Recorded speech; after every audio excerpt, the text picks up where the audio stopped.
Hello and welcome to the Devoted Outdoorsman Podcast. What is up, Devoted Nation? I hope you guys have been having a great July. I hope your 4th was awesome and you're ready for this week's podcast. So I want to take a second first and apologize for how sporadic the podcasts have been in the last couple months. I've had a lot of personal things going on, and so, it's kind of got things off schedule. But I'm going to get everything lined back out, and we'll be good to go. So, this week on the podcast is going to be awesome. There is a very big giveaway announcement that's being made.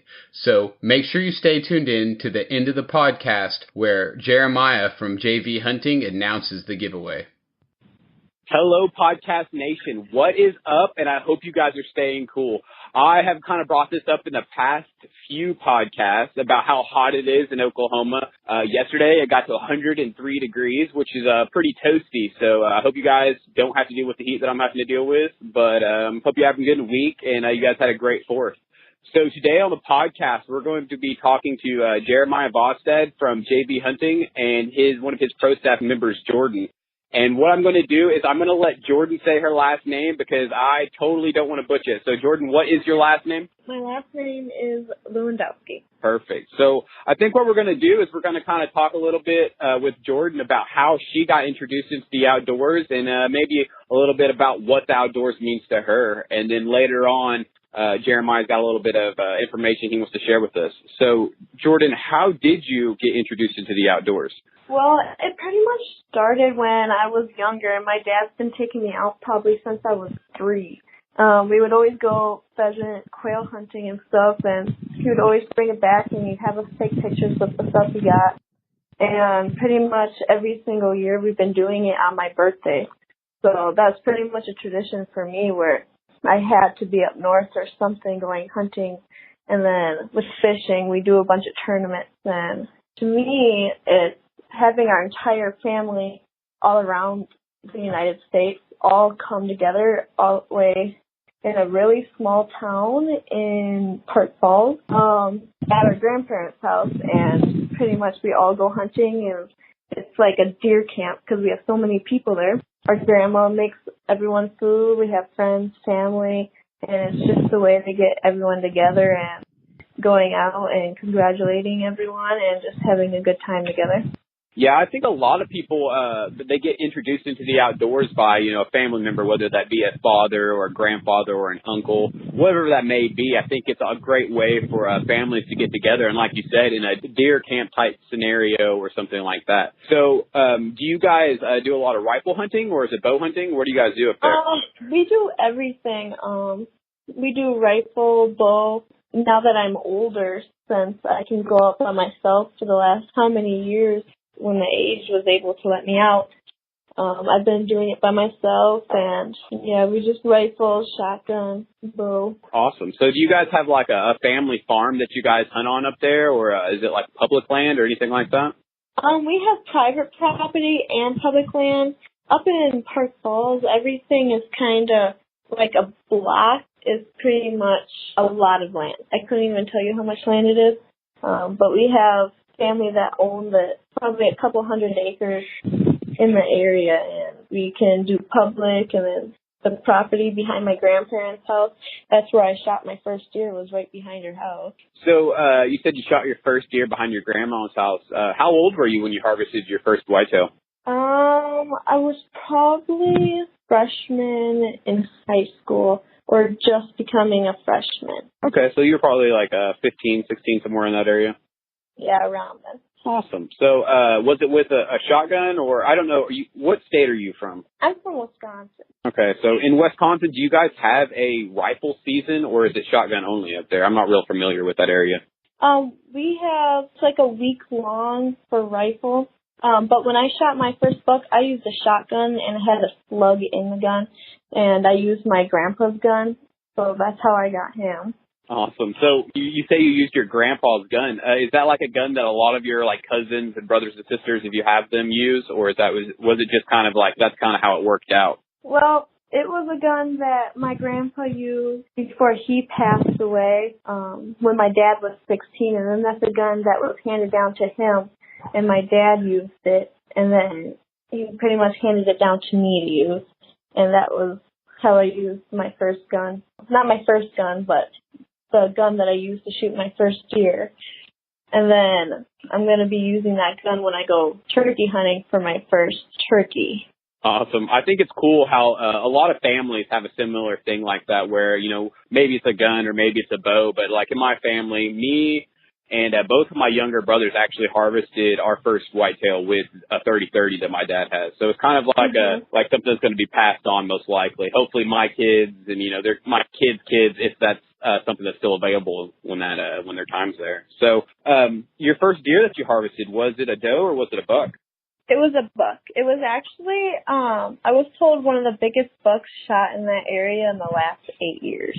Until last year, my uncle shot a really nice 10-pointer or something like that. It had a really nice spread on him. Yeah, since I shot it freshman year, it was the biggest deer shot. It was a 8-pointer. Back where I shot it, it was the biggest buck. Awesome. So was it an evening hunt? Do you want to kind of tell the story of how you harvested your first deer?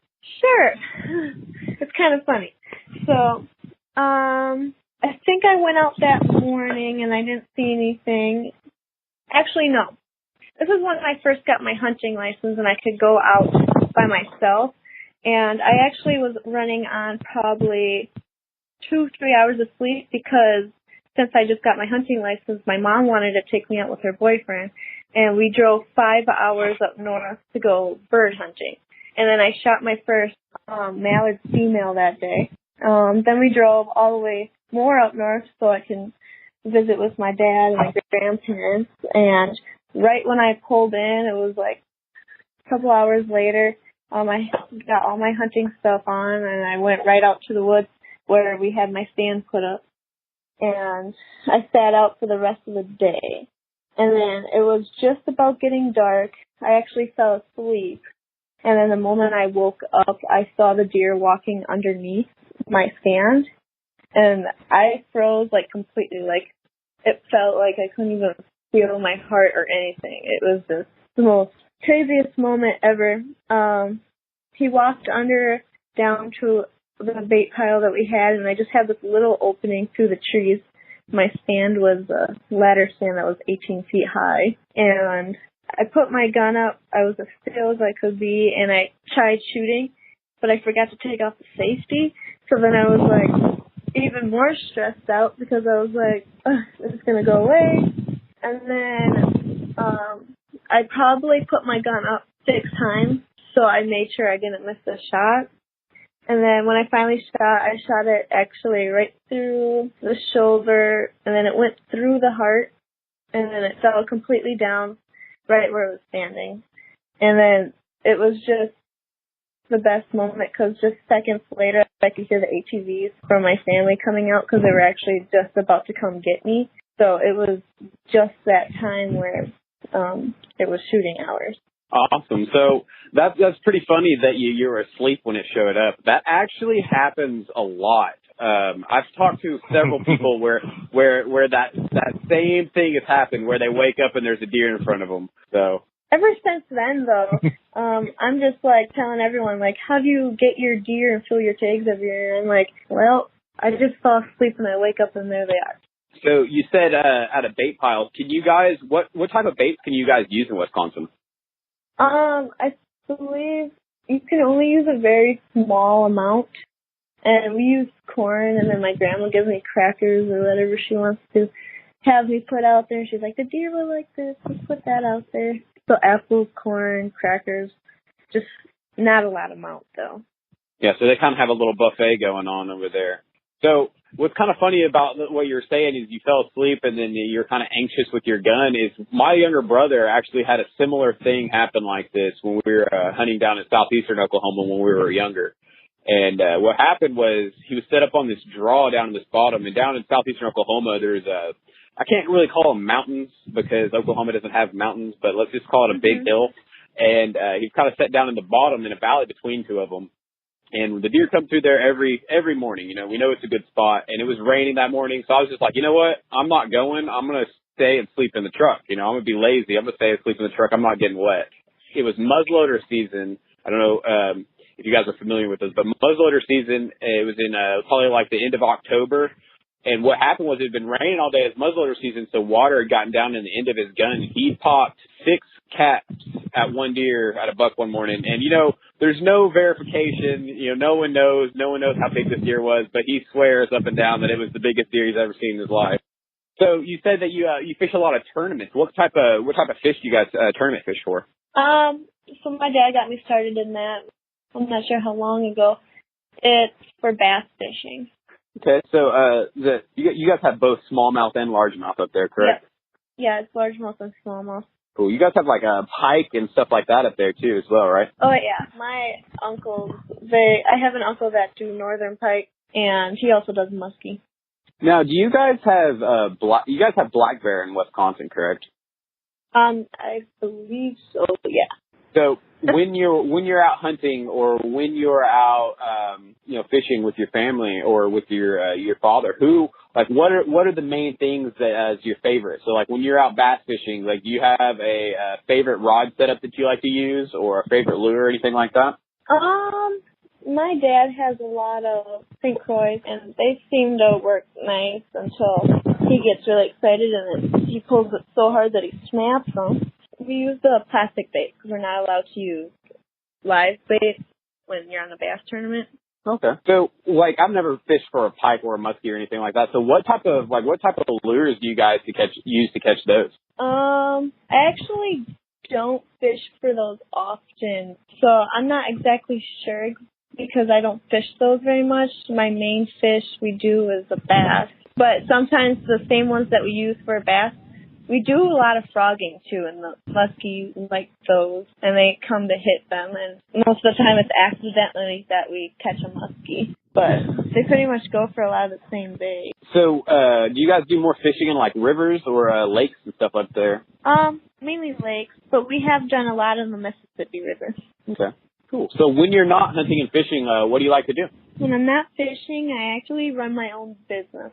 So I mainly work. But when I have the chance, I just got my dog. I'm attempting to make him a hunting dog. He's a blue tick plot hound. We've gone out in the back. We've tried sniffing around for rabbits, seeing what he can do. But he's pretty much just more of a pleasure play. Let him find what he wants. But other things that I like to do, gosh, it's hard to say because I do work a lot. But I do like to travel. So I'm actually in South Dakota right now. Oh, awesome. What? You're in South Dakota? Yes. You didn't get a hold of me? Live here. All right, sorry. Didn't mean to interrupt. Yeah, I just got here, what day was it? Thursday, Friday morning. So how did you get, you and Jeremiah, how did that all happen? How did you guys meet, or how did the whole pro staff thing get set up? When Davey Hunting contacted me, I was actually in California, and I was posting my stuff after my waterfall and woodland hunt when I was in California. And he just contacted me and asked if I was interested in pro staffing because they don't have very many females, and he hasn't seen much females being a hunter and doing some of the stuff that I do. And I was like, yes, because I didn't really know what it was. I was like, sure, I'll try it out. And now I try out his gear, and I really love it. His scopes, they're probably the most clearest thing that I've used so far. Awesome. So let's talk about his scopes for a second. So, which scope do you currently use? Do you know? The only time I tried them out so far, I did them both, was to sight them in, and it actually was very easy to sight in because I was able to hit the target after probably 3 or 4 shots, and it was set to go. I haven't done much coyote hunting, and so I wasn't able to use it for that yet. But deer season, I'm definitely going to use them for that. So do you guys have a lot of coyotes in Wisconsin? Yes, you can hear them every single morning in our backyard. I know that there are coyotes up north. I just I know at a certain point as you keep going farther north, they kind of stop. The populations kind of die out. So I didn't know where exactly that was. I didn't know if you guys had them in Wisconsin or not. Yeah, we have a lot of coyotes up in Eau Claire. Chippewa Falls area is more in the country. And I believe there's coyotes up north where I grew up where we hunt, but we have a lot of wolves up there too. So have you had any interactions with the wolves? Not me, but I've heard them. My dad and my stepmom actually had interactions with wolves where they ran right past her ground blind, and she was like, I'm never sitting on a ground blind ever again. And she is always in a tree now, and my dad's seen a couple. So so you have any like big plans for this fall? Any big hunts that you're excited for, or fishing tournaments or anything like that? Nothing no different than we do every year. We just go up north and come together with it. So, and that's the deer camp area that's by your grandparents, correct? Mhm. So, on that property, is that a managed area? Does somebody kind of like take care of it all year, or is it just kind of like an area that you guys go to during deer season? Well, nobody touches it. We bait the deer every year before the season, probably a month before, and then we stop baiting them when season's around, and we don't really do any maintaining or whatever. In our backyard, where we just moved to in Eau Claire, we put up some plots, like clover and stuff like that, just simple stuff. We don't really do too much to the property. We just let it be natural, and the deer are always there. So you guys probably get a lot of snow in Wisconsin, correct? Yeah. Last year the snow came down and it was probably past my waist in some areas. That's crazy. Because like here in Oklahoma, we get snow sometimes. Like, I don't think we've gotten a good snow in like 4 years. I think last year, all the snow, like the most amount of snow we got last year was like an inch. Yeah, I used to live in Oklahoma too, so it was, I think probably when we were in Texas as well, we lived there for probably a year. There was only one time where we ended up getting snow, and I was like, whoa, I can't believe we got snow in Texas. Yeah, Texas is another place all of its own. You can hunt hogs at night, and they just passed that law here in Oklahoma last year, I do believe, is now you can hunt hogs at night with thermals. Only on private land, you have to go get a permit and stuff like that. But I know in Texas, you can hunt like coyotes at night and all kinds of stuff like that. Yeah, I do have a plan to go to Texas sometime in my future to go hog hunting. I'm probably going to have to get a guide or something because I'm not sure about anything about it. But I do have buddies that do go to Texas, and they do a lot of it, so I should be set with trying it out there. Yeah, for sure. There's a lot of hogs in Texas, and we have a lot of them in Oklahoma as well. It's not as bad, but there's a lot of them here. So there's tons of people in Oklahoma that run guided hog hunts and stuff like that. And Jeremiah, where did you recently went on a hog hunt? Yeah, I was in down by kind of like Sulphur Springs area, Texas there. Kind of almost hill country, but not quite. So did you see a lot of hogs on that trip, or were just a couple? Oh yeah. Well, obviously they shot that one. We didn't go real deep into the woods though, because I brought my wife with, and she's not much of an outdoors person. But there was sign. I went during the day and went and checked all the area and everything, and oh yeah, there were sign of hogs everywhere there. So I remember right after that hunt we were talking, and you said that there was kind of an interesting point where you were going to harvest something. I don't remember if it was a hog or what it was. And you said your wife screamed or told him to go away or something. What was that? It was a bobcat. I had never shot a bobcat in my life, and I finally had one walk out in front of me about 100 yards. And she didn't scream. She was half asleep and a mosquito landed on her and she freaked out. She thought it was a spider. And that's what made her yell and scared the thing off. Yeah, they've got some giant mosquitoes down there in Texas. Actually, I didn't get bit by a single one down there. I don't know why they were attracted to her. Man, some people are that way. Like, I'll be out and I won't get a single bug or tick or anything on me, but I take my son with me and he gets covered. So, do you want to kind of, I know I was trying to get you on the podcast a couple of weeks ago to kind of tell the story of that hog hunt. Do you want to kind of tell me how that went down? Oh, yeah, that was great. We didn't even get it on camera because, again, she was asleep. Supposed to be my cameraman. And so I had the camera set up in front of her so I couldn't even reach over and turn it on, or else I would have knocked stuff over and scared the hog away. I was sitting there just waiting and watching her doze off. And I made her jump pretty high though. But the hog walked out. It was about 150 yards out. And, I was using my wicked lights. I popped that thing at 150 yards while she was half asleep. She about hit the top of the blind when I shot. Yeah. Then, I said we're in hill country. So where we were hunting was down in a valley. Being from South Dakota, I always carry a sled with me because, that's how I get my deer out of fields and stuff. Cause it's snowy here when we kill deer. So I just tie them onto a sled and drag them out. So thankfully I brought my sled with me because it worked. Hooked it to the back of the four-wheeler and drug it out. Yeah, and you said something about your truck breaking down, and I was like, oh, man, that's enough to ruin the hunt right there. Yeah, we lost the whole day in Independence, Kansas. And if you've never been to Independence, Kansas, there's not a lot there to keep you occupied during the day. They do have a Taco Bell. I walked and found that. Besides that, we pretty much sat in the auto shop for 8 hours waiting for my truck to get fixed. Well, at least, you were able to get back on the road and make it down there and harvest that hog. Yeah, I mean, it was worth it. Cause I said I was down there testing a new prototype I was working on, and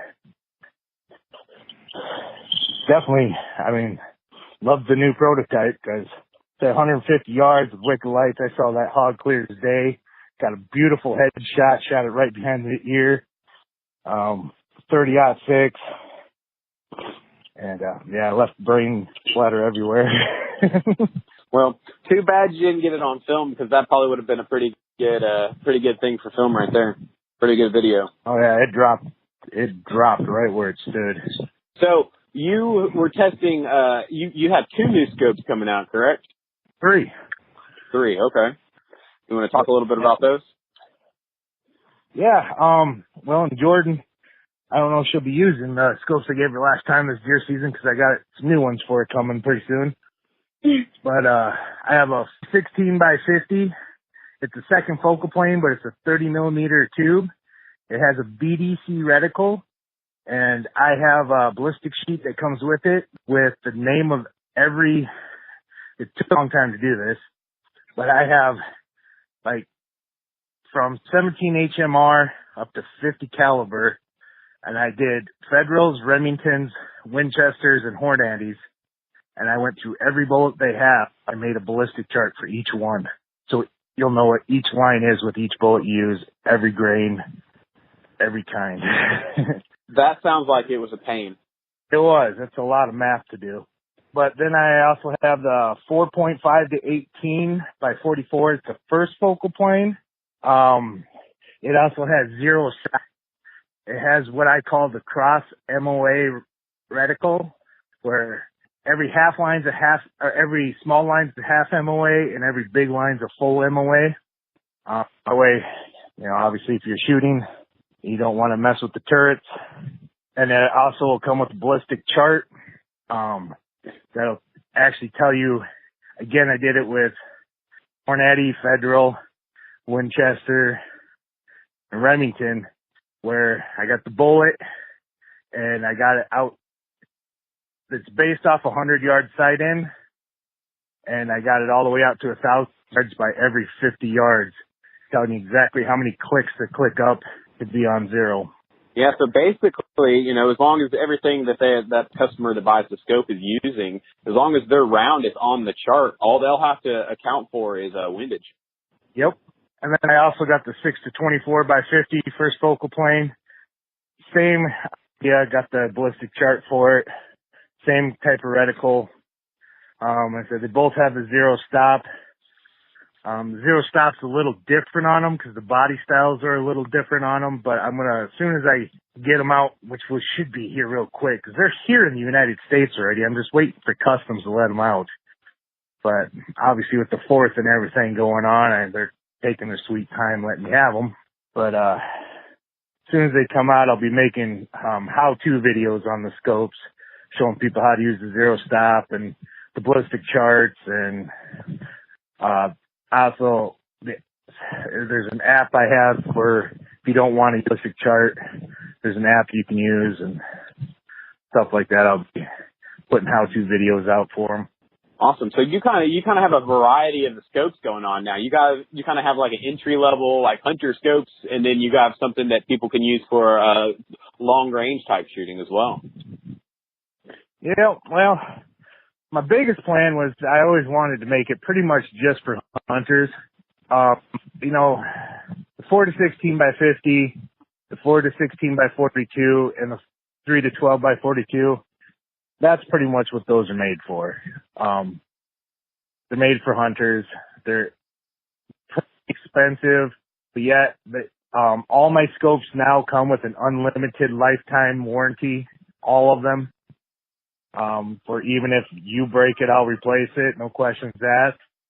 And they all of them come with 100% satisfactory guarantee too. So if you buy the scope and you don't think you got a good scope for the money, I'll replace it. But I went with the 2 first focal planes too, but I still try to make them as simple as possible. You know, there's like, you should add this, you should add this, you should add that. And I was like, I still want to make it simple as possible for, you know, the average guy can pick one up and it ain't too hard for him to figure out. Doesn't need to be a pro shooter to be able to use it. And that's good, man. I think it's great that you're offering a quality product at a price that an average person could afford. Well, a lot of people ask me how I do it, and I say one of the big things is I am not a corporation. I don't have guys in suits that I'm paying $100,000 a year to work for me. Yes, I don't ever get any sleep anymore, but I pretty much run the whole operation myself, and that I can keep the costs way down.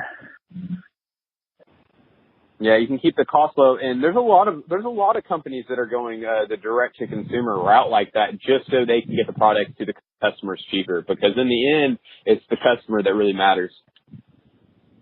Exactly. So, like I said at the beginning of the podcast, Jeremiah kind of has a big announcement that he's wanting to make about a giveaway. So, if you want to go ahead and tell everybody how that's going to go down, we can go ahead and do that, man.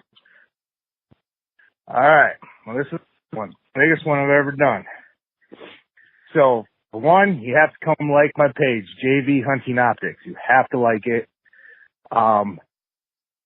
In the next couple of days, I'll put a post up there with the complete description and all the rules of it. But here's what I'm giving away. First, I'm giving away some of yours truly, the Devoted Outdoorsman coffee. Good coffee. Use it myself. So I'm going to give away a bag of that. And then, Robbie over at Camel Thugs Outdoors, he makes the mix. I got 2 bags of his mix and plus one of his deer pops that I'm going to give away in there. And then I also, from L&M Cover Sense, I have a whole package from him I'm giving away. It includes his dirt cover scent, his insect repellent. I think there's laundry detergent in there. The whole works. Just his whole setup, and I think he's got a decal in there too to give away. And then I'm giving away 2 of my scopes. I'm going to give away a 4 to 16 by 42 second focal plane and a 4.5 to 18 by 44 first focal plane. This is all to one person. And then the big grand prize is I am going to pay for a person to go down to my favorite Texas hunting spot, hog hunting Texas down there with my buddy Danny. Go look it up. Again, I'll have the links on my page when I get it put up. But I'm going to pay for a 2-day, 2-night hunt for the winner and one guest to go down there and hunt. So, yeah, it's a pretty big giveaway. Wow, that's awesome. Sure is a big giveaway, man. The only thing they're missing there for their hog hunting is a gun. So that's all they have to supply for themselves. They just have to get to Texas. They'll have a scope. They'll have cover scent. They'll have everything they need to go on this hog hunt. So one lucky person is going to win basically and all expense paid, except travel, expense paid hog hunt. They got to fly a gun, though. Well, and Danny doesn't provide food. He's an older guy, so he doesn't stay up because, you know, most hog hunting happens at night in Texas. He does provide lights, though. If you don't have lights, don't worry about it. He's got gun lights. But if you go check out my episode, I think it's 5, I give a complete walkthrough of the so-called cabin. It's pretty much just 3-bedroom, 2-bathroom house. But he's got grills, frying pans, 2 coffee pots. So yeah, bring your Devoted Outdoorsman coffee with you too. But yeah, it's my favorite place to go. He's got 1,200 acres. He's got 10 blind and feeder setups, and they're not crappy blinds. They're those Ranch King blinds, and he's got office in them. And oh yeah, it's a vacation. So, like Jeremiah said, he's going to be posting a post on his Facebook page. So you guys need to listen to this podcast.